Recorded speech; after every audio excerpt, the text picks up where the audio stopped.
This is one of my favorite ones to talk about because small group discussions can be often like really quirky or awkward, or you get like such a big range of people. And so, you know, small group discussions are super fun. Now, let's talk about it. How do you lead a small group discussion? The three areas I want to brush up on: preparation, expectations, and guiding discussion. All right. So it's always important to be prepared when entering into a small group discussion. So it's great to have pre-written questions that you can refer to. I love to go off script. You'll see me do it all the time. But, you know, for those of us who might need a little bit more guidance, it's great to have questions. But even for an experienced person, it's great to have the backup questions there, because sometimes, you know, you can be really trying to like draw water out of a rock when engaging in a small group discussion. So it's great to have prompting questions to help along the way. So also know those questions and have your own responses prepared, because we have the ability to set the tone in a small group discussion. You know, we moderate that. So having your own, you know, responses prepared is a good thing. It also demonstrates to those in the discussion that this is sort of how we're looking for you to respond. It's not yes or no responses or anything like that, but actually to start opening up and sharing. Cool. And then the third one is to pray about it. So before you get into the small group discussion, make sure you pray leading into it. And then depending on what sort of group you're discussing with, it'd be good to start with prayer amongst the group too. Yeah. We got to talk about expectations within a small group discussion. It's always, we should always be, especially if it's a new group, just disclosing that if anyone in the group shares something that we might find concerning, either to their safety or their health, that we are obligated to report that. So that's called mandatory reporting. That's an important part when it comes to small group discussions. So, and that's something that we want to communicate clearly with the young people. We want them to know that, yes, you can say whatever you want in this context, within reason. But what we're really wanting to do is look after you. And if there is something that we feel needs to be disclosed, then we're just going to have a conversation with another leader about that. Cool. So what we can also do is we can set clear expectations in the discussion. We can actually say from the beginning, what I would really love to get out of this is, okay? So think about what your expectations, what you'd love to get out with that discussion. And then establish some ground rules if you need to. So what you might say is at the beginning as well. Look, you're an excitable group, you got high energy, but every now and then I might not just need to intersect and just help bring the conversation back along. So if I think that it's getting a bit out of hand, I'm just going to let you know that I'll be moving the conversation. So the more that we can communicate with our small groups and providing, you know, the steps and how we're going to operate together as a group is really important. And then the third part is to embrace the diversity. You know, we might hear things that we disagree with or things that we really want to encourage and that sort of thing. But most often our role in a small group discussion is to allow others the opportunity to open up and to express where they're coming from.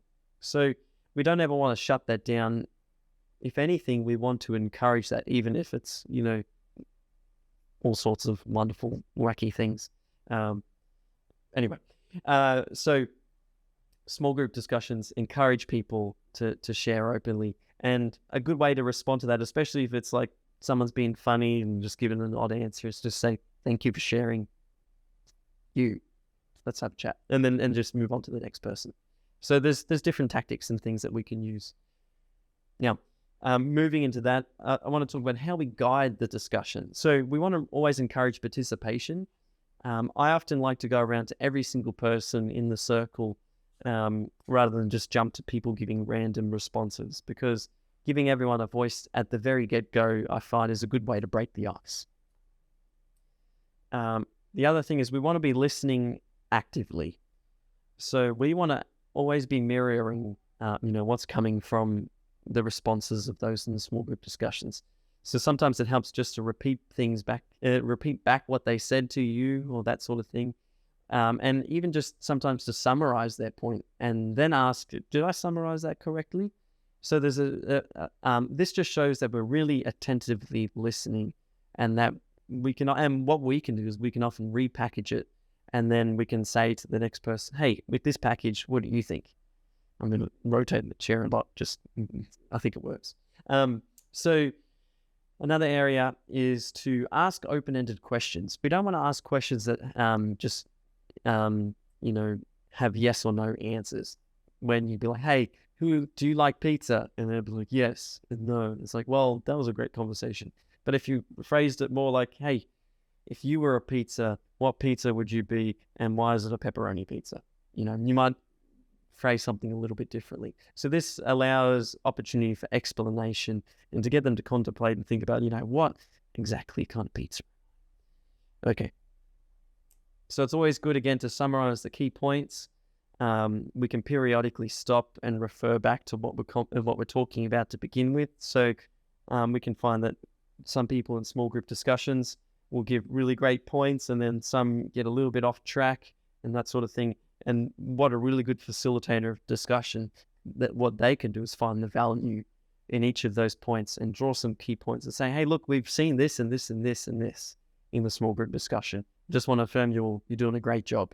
Let's keep the conversation going. And then the other one is to stay positive. No one likes a negative Nancy. So always, come in with high energy.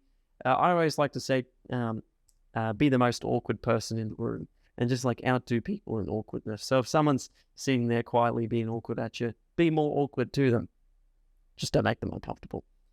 Okay. All right. And then provide feedback. So, you might have a few small group conversations with a particular group and just say, hey, look, did any of you get something out of this experience today? How would you leave the small group discussion next time if you think that, there would have been other good things to talk about? So, sometimes our young people provide really great insights that we didn't think about. Enjoy leading your small group discussions. Go and be the most awkward person in the room. You'll do great. And, go explain why you are a pepperoni pizza. So, I don't know why I'm talking about pizza. Bye.